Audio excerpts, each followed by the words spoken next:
the long story of the role of religion in the understanding of world politics.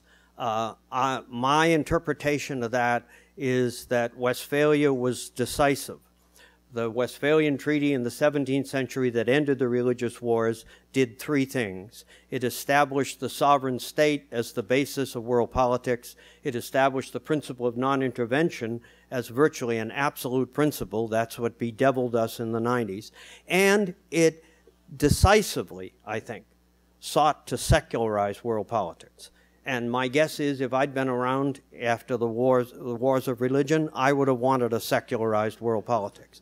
But however it was, they were definitively successful. Take any standard anthology of world politics and look at the index and look at religion. You might get one page, you might get 5, you won't get a chapter in the standard text up until the last 20 years. In the last 20 years, there's been an evolution on that question. And the evolution emerges not primarily out of new insights. It emerges out of facts. When people can no longer interpret what's happening in Latin America if you don't understand the Catholic Church, when they can't interpret how a peaceful transition in South Africa was possible without Bishop Tutu, when they can't interpret the role of a Polish Pope and solidarity and its part in ending the Cold War. All of a sudden, somebody says you can't treat religion as a black box any longer. It's got to, you don't have to be religious. You just have to know that to understand the world, you've got to understand politics, economics, law, strategy, and religion. Now, once that happens, then there's a place in the equation for religion.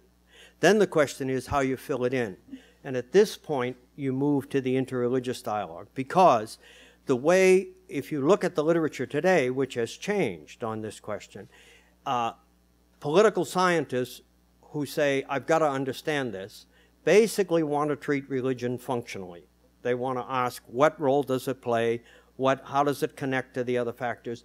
That's not bad, but it's incomplete, because unless you understand, have some people who understand in depth the fabric of these religious traditions, you're not going to get a good functional description of how they work in a way you will understand fully. It's the old debate in foreign policy between the global systemic thinkers, the Kissingers, the Brzezinskis, and then the regional specialists, the people who say, I know the language, I know the culture, and that's why you shouldn't have gone into Vietnam.